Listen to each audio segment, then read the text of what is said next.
आज मैं बोलता हूँ मेरा मन की बात, लेप्रोस्कोपी और रोबोटिक।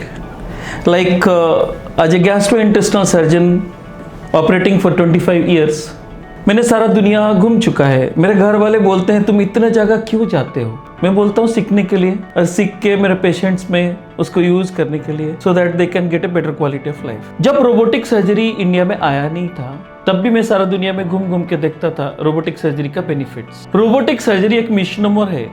रोबोट एक ह्यूमनॉइड स्ट्रक्चर है, हम ऐसे ही सोचते हैं, जो चाल फिर के ह्यूमन की जैसा काम कर सकता है। रोबोटिक सर्जरी एक ह्यूमनॉइड जैसा रोबोट के द्वारा नहीं किया जाता है। जैसे अब देखे होंगे, घर की स्वीप करता है एक रोबोटिक इंस्ट्रूमेंट्स, बट कंट्रोल करता है घर की ओनर। जहां पे डालोगे वो वहीं पे काम करेगा। ऐसे ही है सर्जिकल रोबोट्स। वो सर्जन्स के हाथ में शरीर की कोई भी छोटे छोटे जगह में जाके जैसे सर्जन चाहता है ऐसे ही काम करता है, और सर्जन्स की हैंड मूवमेंट रेसिप्रोकेट करता है। उसकी वजह से रोबोटिक सर्जरी सारा दुनिया में नहीं, अभी इंडिया में हर कोने में चर्चा की बात है।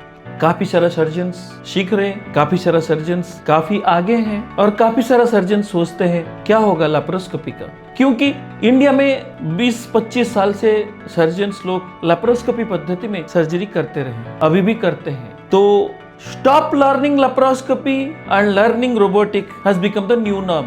तो मैंने शुरू किया था 2 साल पहले, और अभी हम कंप्लीटली लेप्रोस्कोपी को जब पॉसिबल है उसकी जगह में रोबोटिक सर्जरी करते हैं। हमारा पेशेंट जो 5 दिन हॉस्पिटल में रहता है, वो 1-2 दिन में घर चले जाता है। जिसको बहुत सारा पेन रहता है, वो 2 घंटे में बैठ के हंसता रहता है और पेन फ्री रहता है। इससे ज्यादा खुशी क्या मिल सकता है सर्जन्स के हिसाब से, पेशेंट्स के हिसाब से, पेशेंट्स की रिलेटिव्स के हिसाब से। मैंने भी सोचा नहीं था दैट मेरे हाथ में ड्रेडेड डिजीजेस लाइक कैंसर, जो जीआई ट्रैक में एक डिफिकल्ट सर्जरी होता है, उसको बोलते हैं व्हिपल्स पैनक्रेटेड ड्यूडेनेक्टोमी।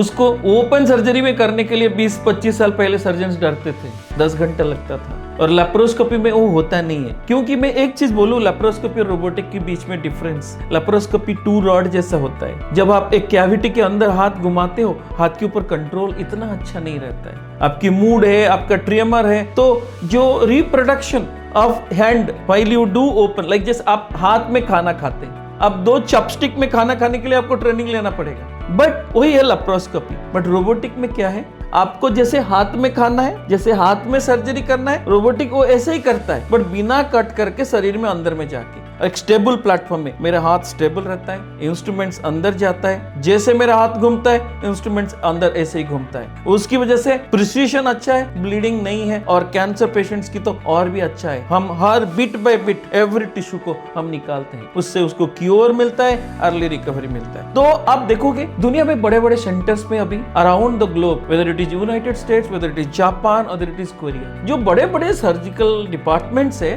उन लोगों के पास एक रोबो नहीं है। अभी मैंने एक सुना था न्यूयॉर्क में एक हॉस्पिटल से, जहां पे 10 रोबोटिक सर्जरी के लिए इंस्ट्रूमेंट्स है, और 10 लोगों को हर महीने में 500 से 1000 रोबोटिक सर्जरी एक हॉस्पिटल के अंदर होता है। ना ओपन सर्जरी है, ना लेप्रोस्कोपिक सर्जरी है। So definitely the future is using robotic instruments.